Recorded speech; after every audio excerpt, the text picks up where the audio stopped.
Chapter 62, Sly. I don't quite understand what he's getting at. This cortisol sounds like it could turn someone into quite the lowlife, quite the...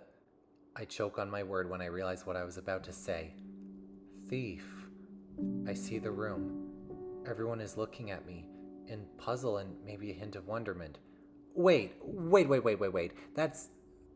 Slyton Common was a thief through and through. He told me about the caper he did just before he met me. He and Peely were on fire together rescuing the town's water supply. It was long before he ever was exposed to the commium. Other than Bob, Slyton Common the First is the oldest known Cooper ancestor. Bentley seems certain enough about this to fight me on it. For all we know, that accident caused his son to have enough pride in the craft of stealing that he inherited it. Slyton Common II had at least enough pride to first create the Cooper Vault. And maybe the total DNA change has always made thieving a Cooper line. He seems to retain his discomfort as he's telling me this theory, but this is making me face some facts that are melding, like a jigsaw puzzle from my childhood I've only now gotten the nerve to solve.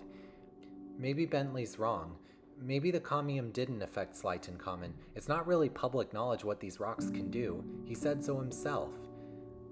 But no Cooper would lie in the book about something they did or something that happened to them. So Slyton Common once got a bunch of the drug all over him.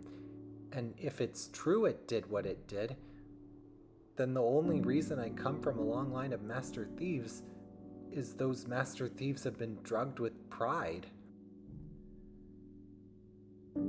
My head feels light. I have trouble breathing all of a sudden. This would mean my entire ancestry was built on a mistake. But it wasn't a mistake for Slyton Common the First to be a thief. From the beginning, he was a hero. But these rocks have been thoroughly scanned by Bentley himself. There's no arguing against what he found is in them and what they can do.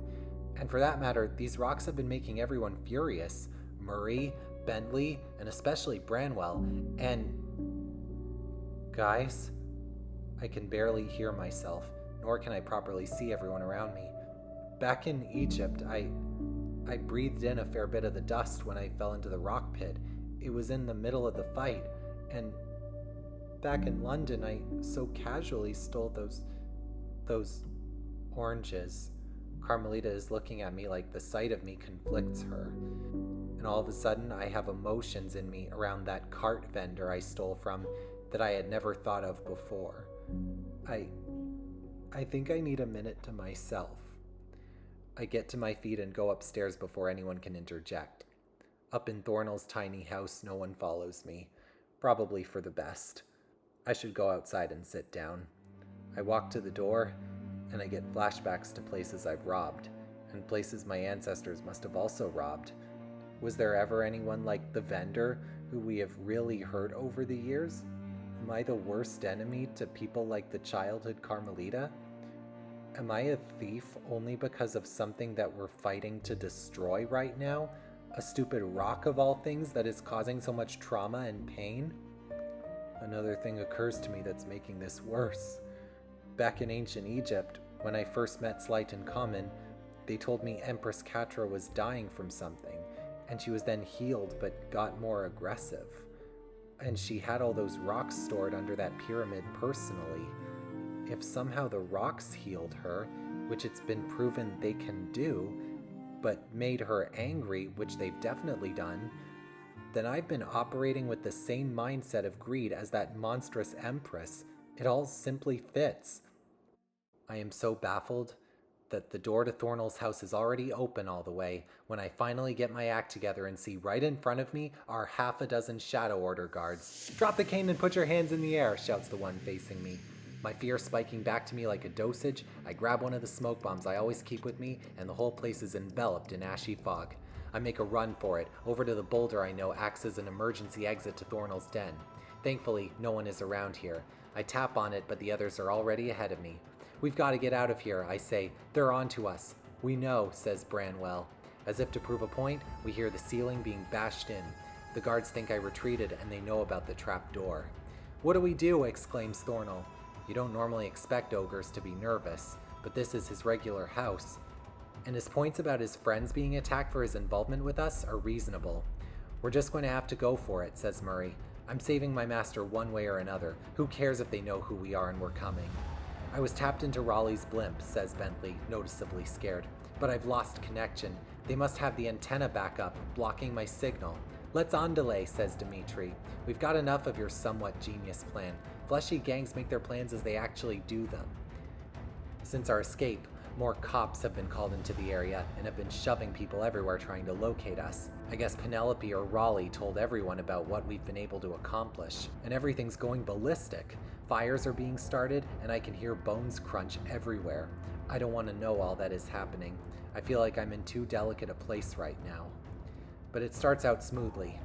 The commotion has made the ladder be brought up already, and guards are now running around trying to keep every part of the wall secure. Bentley uses his jetpack to get himself up, and Murray gives me a boost. Meanwhile, the others are keeping the guards off of us, providing enough time for us to find the ladder and get everyone over. Branwell sees a bat one of the guards dropped and takes it for a weapon. I wasn't able to set anything before because all the trees have been cleared around the wall, but thanks to some dynamite Bentley is able to supply, we blast some of the wall open. The explosion doesn't completely destroy it, but it cracks, and Murray delivers the final blow. "Everyone run," he says afterwards, and we duck out of sight. I guess the Shadow Order isn't the most prepared group for an effective attack, because guards and officers don't seem to know which way to run to. We ambush some of the guards and knock them out before they can relay where we are. "Righty, Cooper," says Dimitri. "Where's that pointy stick we need to tear out of the ground?" "It's a little farther in. If it's turned on, you'll feel a little, sick, as you said." I had braced myself for the sensation again, making it a little easier, but everyone seemed in a real hurry to get it off, especially Bentley. I could see his chair vibrating and his tech being interfered with. And with him being around all his tech, it seemed to be somehow really nauseating him. "There's a knob that lowers it," I say, and I go to it without waiting for everyone to find it. "Hands up!" shouts someone. We get surrounded by about 20 guards. Carmelita thinks quick.